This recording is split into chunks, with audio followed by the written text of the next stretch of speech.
L'emploi aux États-Unis est en train de s'effondrer bien plus vite que ce que la plupart imaginent.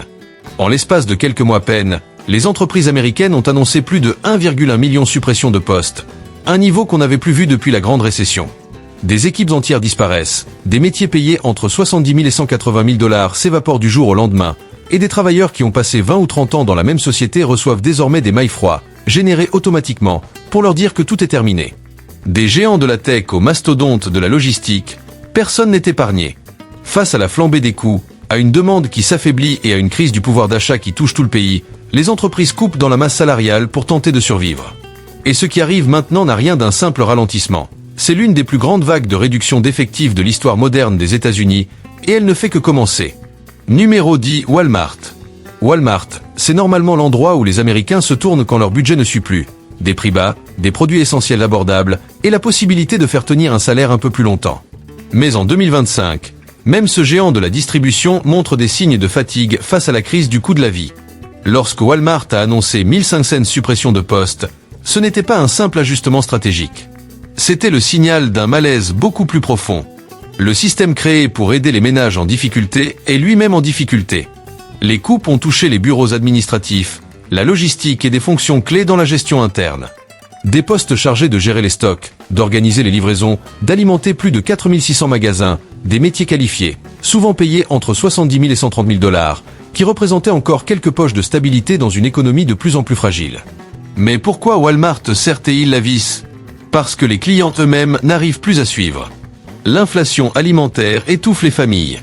En 3 ans, le prix des produits de base chez Walmart a grimpé de 15% à 22%. Poulet, œufs, riz, céréales, conserves, tout coûte plus cher. Un panier qui revenait à 90 $ peut désormais dépasser facilement les 120. Et quand les ménages réduisent leurs achats, les ventes chutent mécaniquement. Walmart voit très clairement ce que le gouvernement hésite à reconnaître. La crise du pouvoir d'achat dévore l'Amérique. Face à cette réalité, l'entreprise a massivement investi dans l'automatisation. Scanners intelligents, robots pour déplacer les palettes, systèmes de tri automatisés, machines assistées par IA pour l'emballage, tout pour réduire la dépendance à la main-d'œuvre humaine. Les 1500 suppressions de postes devraient lui faire économiser plusieurs dizaines de millions de dollars par an. Mais pour les employés, c'est un choc terrible. Beaucoup ont passé une grande partie de leur vie dans l'entreprise, avant d'être remplacés par des machines. Et pour les clients, le symbole est dur. Quand même Walmart commence à couper des emplois alors que les prix flambent, on comprend que la situation ne s'améliore pas, elle empire. Numéro 9, Boeing. Longtemps, Boeing a été l'incarnation de l'ingénierie américaine. Technologie de pointe, aviation civile, innovation et des milliers d'emplois qualifiés payés correctement. Mais en 2025, l'image se fissure une fois de plus. Lorsque l'entreprise a confirmé 2500 suppressions de postes, il ne s'agissait pas seulement de faire le ménage dans ses comptes. C'était le signe que les fondations même du groupe tremblent. Ces réductions ont touché des profils hautement spécialisés. Ingénieurs, experts en qualité, analystes en sécurité aérienne, spécialistes de l'aérospatiale, des salaires allant de 85 000 à 145 000 $ par an. Si Boeing en est réduit à se séparer de compétences aussi cruciales, c'est que le problème n'est plus une simple question d'efficacité budgétaire. La société est encore en train d'encaisser les effets de retard de production, d'une chaîne d'approvisionnement chaotique et de milliards de dollars perdus à cause des scandales liés à la sécurité de ses avions. Au total, elle a accumulé plus de 31 milliards de pertes ces dernières années. Et en 2025, la situation s'est encore aggravée. Les commandes ralentissent et les contrôles deviennent plus stricts. Les contrats militaires restent là, mais la partie commerciale, le cœur de l'entreprise, saigne financièrement. Le plus inquiétant, Boeing a réduit des segments entiers liés aux tests et à la vérification de la qualité. Autrement dit, moins de personnes pour vérifier les composants essentiels, ce dont la moindre erreur peut coûter des vies et entraîner des procès colossaux. La direction affirme que l'automatisation et de nouveaux processus compenseront ces pertes. Mais dans les faits, Boeing supprime des salaires pour économiser des dizaines de millions, parce qu'elle n'a plus vraiment le choix. Pour des milliers de familles, c'est un drame. Beaucoup ont passé des décennies à construire leur carrière chez Boeing, convaincus de travailler pour l'un des piliers du pays. Et soudain, tout disparaît. Ces 2500 suppressions ne sont pas qu'un plan de restructuration. Elles servent d'avertissement. L'un des fondements industriels des États-Unis est en train de se fissurer. Numéro 8, General Motors. General Motors, symbole de l'automobile américaine et de la classe moyenne qu'elle a contribué à créer, a abordé 2025 dans un contexte compliqué. La transition vers les véhicules électriques, que l'on présentait comme une révolution à plusieurs milliers de milliards, ne se déroule pas du tout comme prévu. La demande reste irrégulière. Les batteries coûtent toujours trop cher. Les taux d'intérêt plombent les achats. Et les concessionnaires croulent sous les stocks d'EV invendus. Dans cette tempête, GM a annoncé 3420 suppressions de postes, un geste lourd destiné à économiser des centaines de millions pendant que l'entreprise tente de se réorganiser. Cette fois encore, il ne s'agit pas uniquement d'ouvriers de chaînes de montage. Des équipes d'ingénierie, des postes administratifs et de nombreux métiers liés à la conception des véhicules électriques ont été supprimés. Ces travailleurs, payés entre 90 000 et 160 000 $, développaient les batteries, les systèmes logiciels et les technologies de propulsion de nouvelle génération. Si GM coupe dans les talents censés bâtir son futur, c'est qu'elle n'a plus les moyens de continuer comme avant. Depuis 2021, GM a investi plus de 35 milliards de dollars dans l'électrique. Mais les ventes sont très loin des prévisions. Les coûts ne baissent pas assez vite. Et la Chine inonde le marché de modèles électriques beaucoup moins chers. À cela s'ajoute une réalité. Les Américains n'ont tout simplement plus les moyens d'acheter des voitures à 50 000 ou 60 000 $.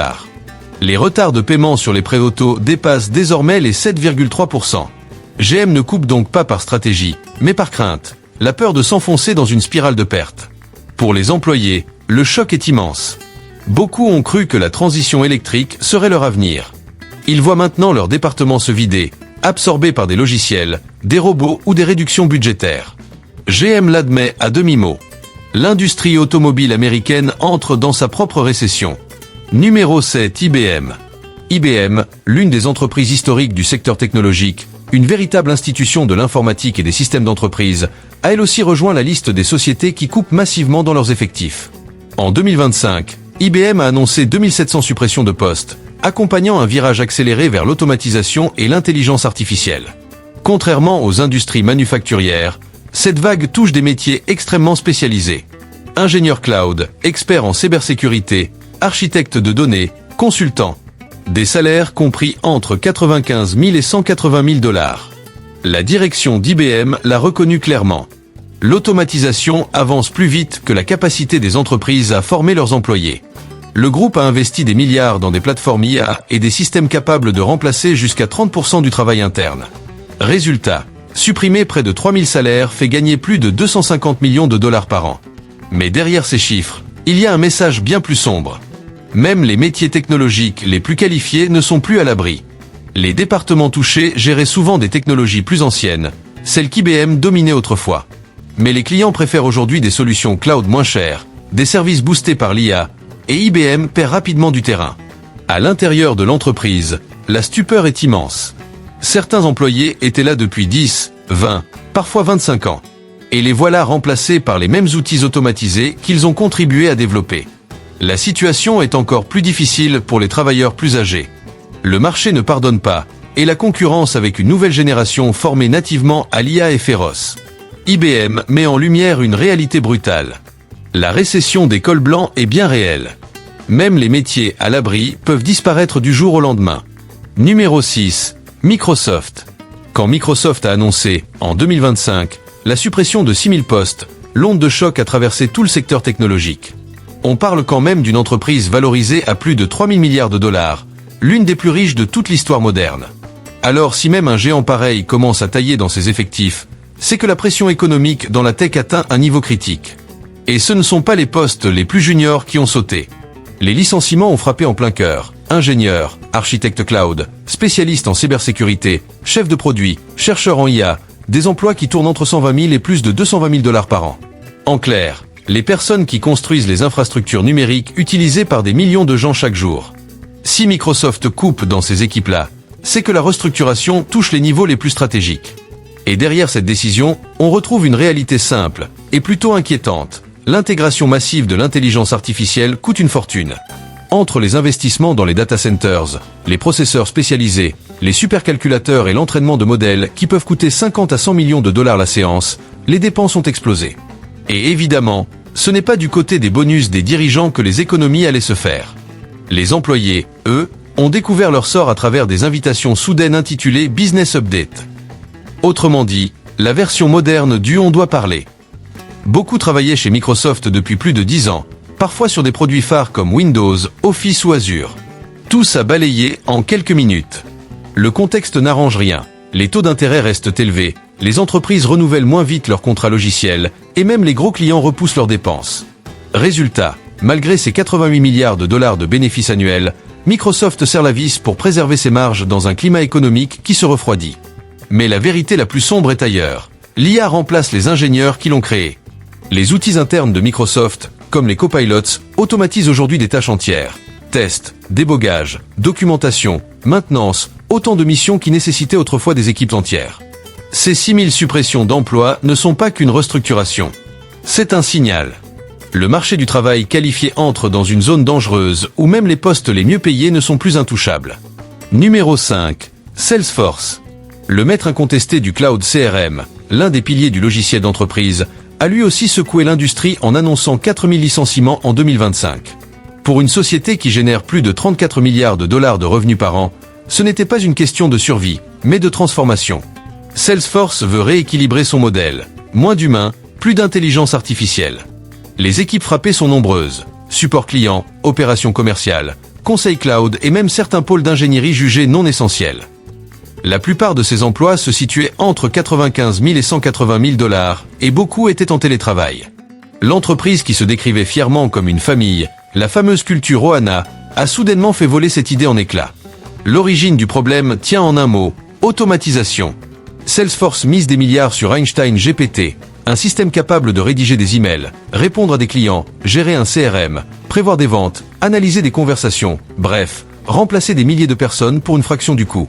Et même si ces systèmes coûtent cher, leur entretien reste beaucoup moins onéreux que des salaires humains. Une simple vague de licenciements permet à Salesforce d'économiser plus de 300 millions par an. En parallèle, la demande se tasse. Les petites et moyennes entreprises, fragilisées par les taux d'intérêt élevés, coupent d'abord dans leurs abonnements logiciels. Les renouvellements ralentissent. Les contrats rétrécissent. Et Salesforce voit les premiers signes d'une décroissance qu'elle ne peut pas ignorer. À l'intérieur, c'est la stupeur. Des employés très bien notés se sont soudain retrouvés dans la catégorie non essentielle. Les canaux internes ont été envahis de messages de colère, de tristesse, d'incompréhension. L'ambiance chaleureuse d'autrefois a laissé place à un climat froid, impersonnel, presque clinique. Et ce n'est pas tout. Quand Salesforce réduit sa voilure, ce sont des milliers de consultants, agences et partenaires qui subissent la chute. Tout un écosystème tremble quand Salesforce rétrécit. Ces licenciements confirment une tendance lourde. Les entreprises ne recrutent plus pour agrandir leurs équipes humaines. Elles recrutent pour agrandir leurs équipes d'IA. Et cette transition, en 2025, coûte déjà des milliers de moyens de subsistance. Numéro 4. Verizon. L'annonce a été titanesque. 15 000 postes supprimés. Pour l'un des plus grands employeurs des télécommunications aux États-Unis, un pilier qui sert plus de 100 millions de clients, c'est un séisme. Les suppressions touchent presque tous les services. Maintenance réseau, assistance client, boutique physique, cybersécurité, administration et même une partie du management intermédiaire. Les salariés gagnant entre 55 000 et 130 000 dollars ont été les plus touchés. Avec cette opération, Verizon espère économiser plus de 1,2 milliard par an, preuve que la pression financière est immense. La cause principale, des investissements colossaux. La transition vers la 5G coûte entre 8 et 10 milliards de dollars par vague de déploiement, sans compter la fibre, les mises à niveau réseau et les infrastructures locales. Et le problème, c'est que l'adoption côté client ne suit pas au même rythme. Pendant ce temps, des concurrents moins chers grignotent le marché. Les consommateurs, étranglés par l'inflation, abandonnent les forfaits premium de Verizon, souvent entre 65 et 90 dollars, pour des offres à 25 ou 35 dollars par mois. Cette désertion entraîne un manque à gagner massif, et Verizon coupe en urgence pour éviter que ses marges ne s'effondrent. Pour les salariés, le choc est violent. Certains travaillaient dans l'entreprise depuis 15, parfois 25 ans. Ils ont traversé des tempêtes, des coupures géantes, des catastrophes naturelles, en maintenant les communications vitales du pays, pour finir licenciés lors d'un bref appel vidéo. Et c'est là que le message devient inquiétant. Quand une entreprise aussi essentielle, aussi ancrée dans la vie quotidienne, commence à supprimer 15 000 emplois, cela montre que la crise économique gagne du terrain bien plus vite qu'on ne le pense. Ce n'est pas une simple optimisation. C'est une réaction de peur face à ce que l'avenir pourrait coûter. Numéro 3. Intel Corporation. Là, on ne parle pas d'une petite entreprise en difficulté ou d'une enseigne oubliée des centres commerciaux. On parle d'Intel. Oui, Intel, ce géant qui dominait autrefois 80% du marché mondial des processeurs. Et pourtant, en 2025, la firme annonce 20 000 suppressions de postes. C'est l'un des plus grands plans sociaux de toute l'histoire de la tech américaine moderne.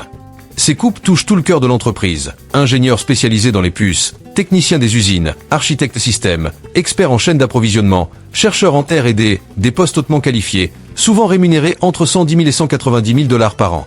Pendant des décennies, beaucoup pensaient que travailler chez Intel, c'était comme être protégé de toute crise. L'Amérique aura toujours besoin de processeurs, non?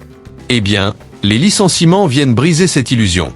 La réalité est plus dure. Intel perd des milliards en essayant de rattraper des concurrents devenus plus rapides, plus innovants, plus efficaces comme TSMC et Nvidia. L'entreprise a investi plus de 25 milliards de dollars dans la construction et la modernisation de ses usines aux États-Unis, avec l'ambition de ramener le leadership des semi-conducteurs sur le sol américain. Mais fabriquer des puces de pointe, c'est l'une des industries les plus coûteuses au monde, 15 à 20 milliards par usine, sans compter les frais d'exploitation. Et entre les retards, les échecs techniques, les problèmes de rendement, les projets ont explosé en coût, au point que Wall Street a tiré le frein à main. En parallèle, le boom de l'IA a complètement changé la donne. Les GPU sont devenus les rois du secteur.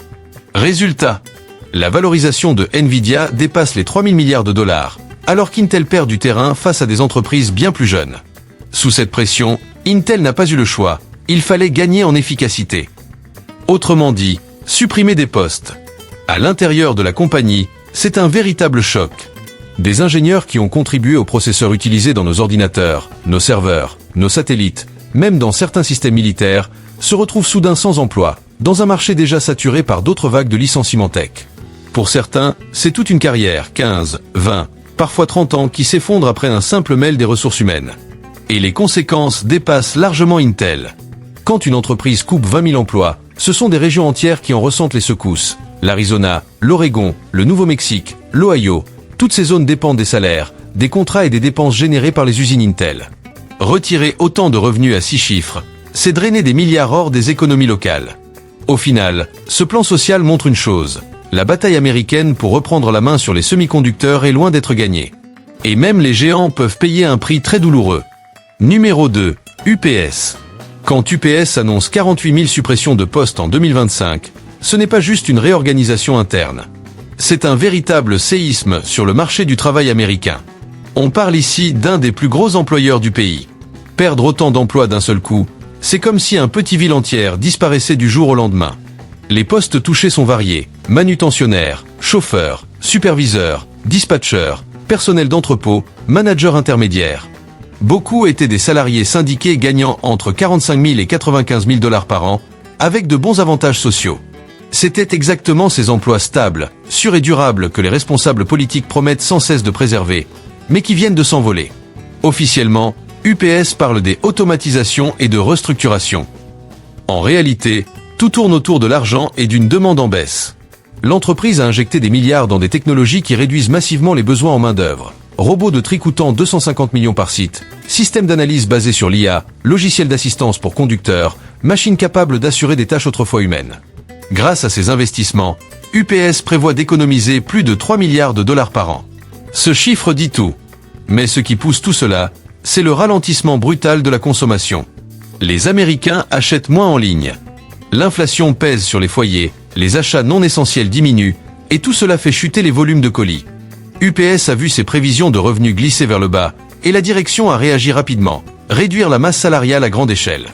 À l'intérieur d'UPS, c'est un véritable traumatisme. Beaucoup avaient construit leur vie autour de cette stabilité. Des chauffeurs qui connaissaient chaque rue, chaque client, chaque routine, se retrouvent remplacés par un robot ou un logiciel d'optimisation. Les communautés locales vont aussi en payer le prix. Un grand hub UPS, c'est le moteur économique d'un quartier. Restaurants, stations-service, petits commerces, prestataires, tous dépendent des centaines ou milliers de salariés qui y travaillent. Quand 48 000 emplois disparaissent, c'est une chaîne entière qui s'effondre. Et ce que révèle ce plan social, c'est plus grand qu'UPS. Il montre que même dans un secteur essentiel, la livraison, le transport, la logistique, aucun emploi n'est à l'abri de l'automatisation. Le changement arrive plus vite que prévu. Et ce sont ceux qui ont soutenu l'économie américaine pendant des décennies qui se retrouvent aujourd'hui mis sur la touche. Numéro 1. Amazon. En 2025, Amazon confirme 14 000 licenciements, avec un objectif pouvant monter jusqu'à 30 000. Quand le deuxième plus gros employeur privé des États-Unis commence à réduire ses effectifs à ce niveau, ce n'est pas juste une restructuration, c'est un signal fort sur l'évolution du marché du travail. Ici, ce sont surtout des postes qualifiés qui disparaissent. Gestionnaire, ingénieur AWS, spécialiste en logistique, responsable retail, analyste pub, expert IA. Beaucoup gagnaient entre 120 000 et 210 000 dollars. Certains dirigeaient même des unités générant plusieurs milliards. Le message est clair. Aucun département n'est à l'abri. En coulisses, Amazon est en pleine transformation. L'entreprise a dépensé plus de 50 milliards de dollars pour renforcer l'IA, développer le cloud et automatiser massivement ses centres de distribution. Un seul centre robotisé peut coûter entre 30 et 500 millions de dollars, et Amazon en possède maintenant des dizaines. Ces installations nécessitent beaucoup moins de personnel. Des machines qui ne dorment jamais, ne prennent pas de pause et n'exigent pas d'augmentation ont remplacé des milliers de tâches humaines. En plus, le commerce en ligne ralentit. Les clients achètent moins d'articles non essentiels, les paniers abandonnés se multiplient, et tout s'apaise sur les marges. En supprimant jusqu'à 30 000 salaires, Amazon économise plusieurs milliards alors que la croissance s'essouffle. Humainement, c'est un choc immense. Beaucoup racontent des procédures froides, expéditives, un mail, un accès coupé, fin de l'histoire. Certains ont sacrifié des années à suivre le rythme exigeant d'Amazon, pour finalement être remerciés sans un mot. Mais le vrai problème, c'est ce que tout cela annonce. Quand l'entreprise qui a inventé le e-commerce moderne, qui emploie des centaines de milliers de personnes, commence à supprimer des postes qualifiés à ce point-là, cela dit quelque chose. L'économie américaine bascule dans une ère où l'IA et l'automatisation redéfinissent le travail humain. Et ceux qui disparaissent aujourd'hui sont peut-être juste les premiers. Les licenciements d'Amazon, ce ne sont pas simplement des chiffres sur un rapport. C'est un aperçu de ce que deviendra le nouveau modèle économique américain, automatisé, ultra-optimisé et impitoyable pour les travailleurs.